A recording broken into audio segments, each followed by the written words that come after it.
Caitlin Clark finally breaks her silence after the first 2 days of WNBA free agency frenzy.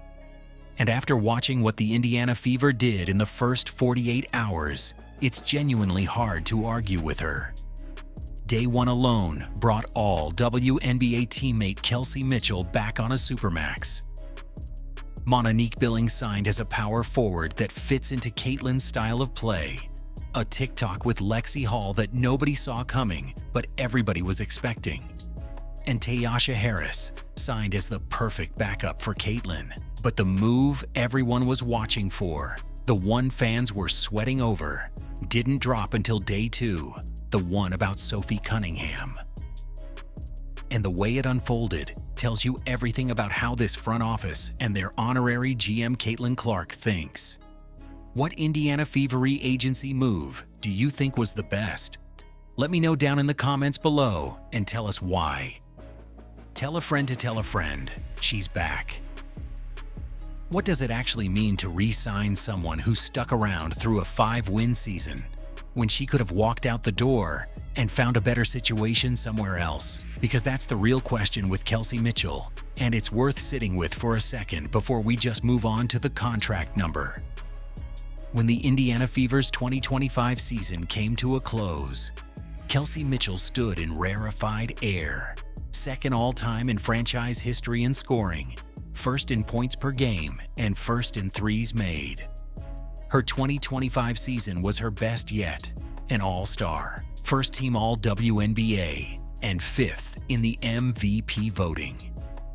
And Kelsey Mitchell is back. Before Caitlin Clark arrived in Indiana, Mitchell ground through some genuinely rough years. The 2022 Fever won 5 games, 5. Mitchell stayed anyway, kept putting up points on a roster that wasn't built to win, and never made noise about wanting out.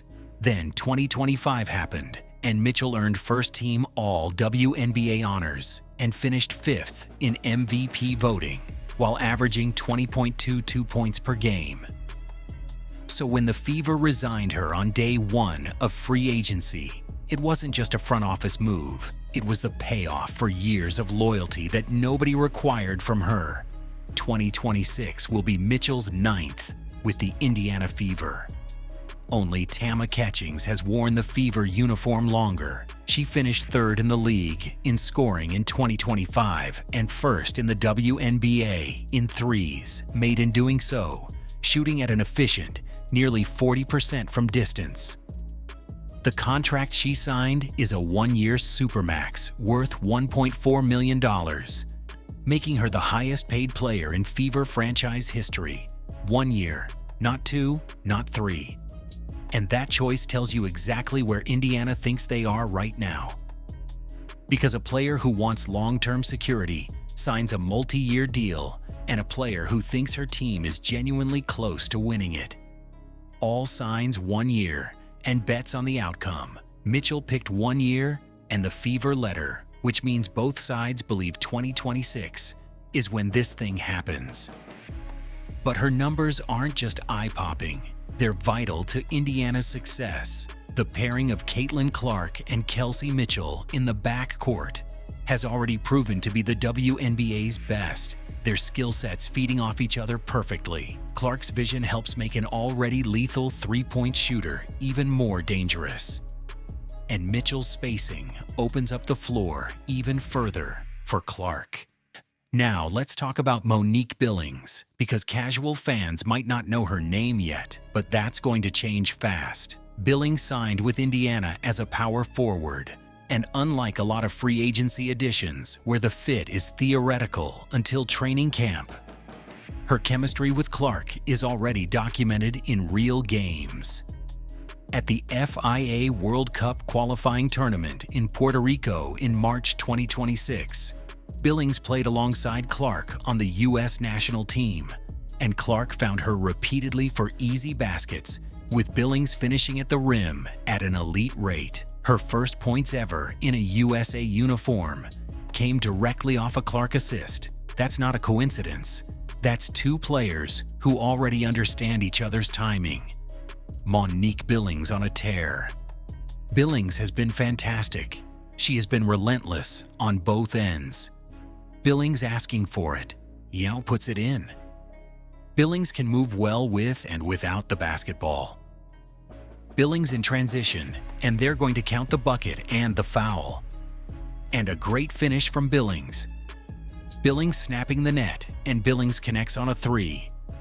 She also played with Kelsey Mitchell at Hive Basketball Club in Unrivaled, so she's not walking into a locker room full of strangers. Two of Indiana's biggest names already know her game, already trust her reads, and Billings knows it. After signing, she said she immediately felt valued and wanted by the team and the fans. And Mitchell backed that up, sharing that Billings told her directly, "We got a chance to win it. I want you to win it for us." That's not something a player says when she's just taking a paycheck. And the three of Moni Billings. "Oh, Billings, that's a big bucket." I'm racing back, and it's swung by Mo. Billings with the P to the basket for the lead. Mooney Billings. What makes Billings such a natural fit is that she doesn't need to change anything about how Indiana plays to be useful. In 2025, with the Golden State Valkyries, she converted 81% of her shots from 0 to 3 feet. Meaning when she gets the ball close to the basket, she finishes. She runs the floor. She doesn't demand heavy touches. And she doesn't slow the pace down, which is exactly what you need from a power forward in a system built around Clark pushing in transition and finding cutters before defenses can recover.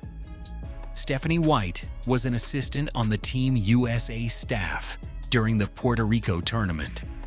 So she watched this connection develop in person and then went and signed Billings the first day she legally could. Indy. What's good? It's your girl Moyles. I am so thrilled to be a part of the Indiana Fever, ready to get to work with my team. Championship mindset, mentality, hustle, grit, all of those things that Indiana basketball stands for. I'm excited to be a part of it, excited to play in front of the amazing fans as well. And y'all gotta put me on the food spots in Indy. Y'all know I like to eat. Let me know where the spots are. I'll see y'all soon. Let's get it. Clark had her backcourt anchor locked in and her frontcourt energy piece secured. And day one still had more coming. Picture this. Caitlin Clark and Lexi Hull are at the Masters in Augusta, Georgia. And instead of just watching golf, they're filming a TikTok. Clark kicks it off saying, "Tell a friend to tell a friend." And Hall finishes with, "Yay, she's back." That's how Indiana announced Hall's return. Not through a press release, not through a team statement, but through a lip-sync video that immediately went everywhere. I've loved my years here in Indiana. I built a life here, and I love this franchise. I love the people. I love the fans. The game is completely different when Lexi's on the floor. I mean, she's just hard-nosed. And her toughness is an example for us. Cambridge is loud and crazy and electric. It's not only us fighting out there, it's we know we have this huge support system behind us. And we definitely do feed off of their energies. And buried in the comments, Clark tagged Sophie Cunningham with @Sophie. "Hey, what's up? What are you doing?" Fans caught it instantly. And just like that, day one ended with one signing confirmed and one very deliberate question mark left hanging in the air. Let's talk about what Hall actually brings. Because signing her on a multi-year, team-friendly deal looks simple on paper, but makes a lot more sense when you understand what she did just to get through last season. 2 black eyes, elbows to the face, injuries that would have parked most players on the bench for weeks. And Hall kept playing through all of it. Because that's genuinely who she is. She doesn't disappear when games get physical or when the opponent starts targeting her specifically. And that toughness is exactly what a team built around Clark needs. From a wing player who's out there competing every single night. Beyond the grit, Hull can guard the 2, 3, and 4. which gives the Fever the kind of lineup flexibility that's genuinely hard to find at a team-friendly price. She shoots, she defends, she doesn't fade in big moments. She and Cunningham combined to account for over 50% of Indiana's total steals, alongside Clark. So the defensive impact of keeping this group together is real and documented. When Hull said, "Indy has been my home, and we still have unfinished business," that wasn't something a PR team wrote for her. That's a player telling you plainly why she took less money to stay, because the mission isn't done and she wants to finish it here. She's just a hard player to take off the floor because of how hard she plays. She's not just an energy player, she's a toughness player. Her energy, her tenacity, the way she affects the game. She's our best defensive player. I think she's one of the best defensive players in the league.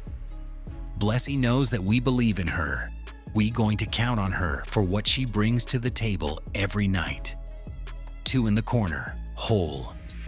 Hull knocks it away, and Ho will fire, and hit from 3 is knocked away by Lexi Hull. Lexi Hull buried it to beat the buzzer. So then Clark drops that comment tagging Cunningham, and fans immediately started doing math. If Sophie was coming back, why wasn't she on the day 1 announcement list? Her Instagram was right there with posts about hill runs, 2 miles with hills, captions about getting her mind right and betting on herself. And fans started reading that as a signal she was testing the market. The energy of those posts felt like someone preparing for something uncertain, not someone who'd already decided to stay. And that gap between the TikTok tease and an actual announcement sent people into a full spiral overnight. Here's where it gets interesting though. Clark didn't accidentally tag Cunningham in those comments. These aren't players who find out about each other's decisions through ESPN alerts. They talk, they coordinate. And the fact that Clark publicly pulled Cunningham into the Hull announcement before anything official dropped tells you the 3 of them already knew exactly what was happening.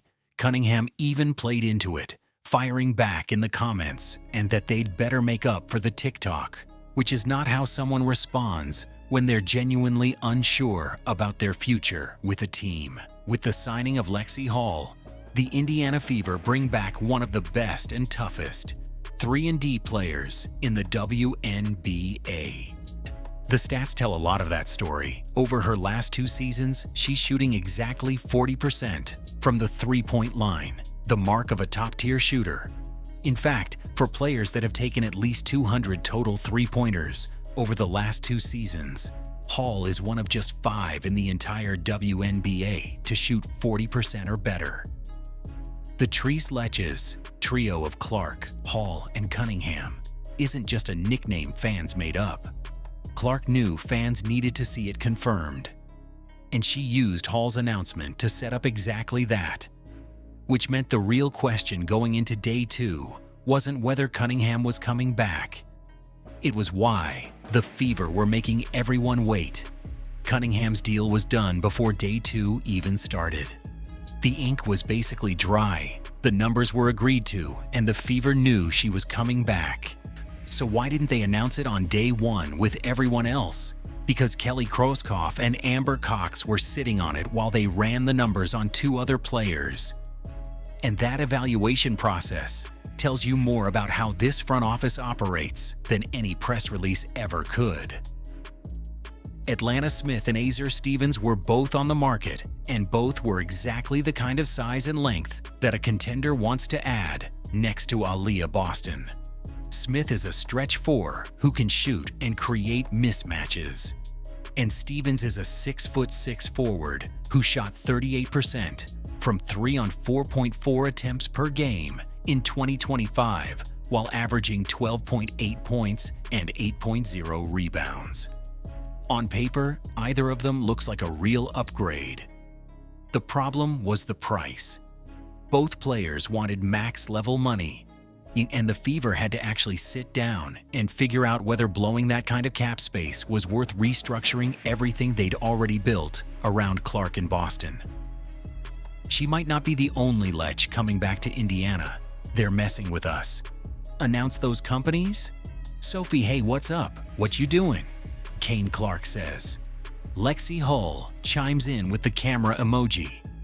And then Sophie responds, the no invite is crazy. You two better make up for this horrible TikTok. Is Sophie Cunningham? Is she laying the seeds? Is she letting everybody know I'm coming back to Indiana? Stevens ended up signing with the Chicago Sky, and Smith signed a 3-year max contract with the Dallas Wings. From Indiana's perspective, both of those deals are overpays. Not because Smith or Stevens aren't good players, but because neither of them fits the Fever's specific system well enough to justify a max contract when Indiana already had a core that works. Paying max money for a player who doesn't quite fit means you've also just kneecapped your ability to add anyone else, and the Fever weren't willing to do that. Walking away from both of them freed up the cap space to finally announce Cunningham, and do it without having to apologize for a thin roster everywhere else. Cunningham signed at a team-friendly rate, meaning she left money on the table to stay in Indiana. And that's a real choice from a player who averaged 12.1 points per game in 2025 and could have tested a market that would have paid her more. She bet on this group, on this season, and on what she thinks they can actually do together. They found a way. They found a way to bring back the big three, bring back Lexie, bring back Sophie, and Monique Billings is now on her way as well. So now let's talk about what the guard rotation actually looks like, because Clark, Mitchell, Hull, Cunningham, and Tasha Harris, as the backup, is a genuinely deep and well-constructed group where every player already understands her role. Nobody's stepping on anybody else, and that's not an accident. Harris grew up in Noblesville, Indiana, which is about 20 meters north of Indianapolis. So coming home to play for the Fever carries real personal weight for her. She pushes pace without forcing the issue. She keeps her ego completely out of the way.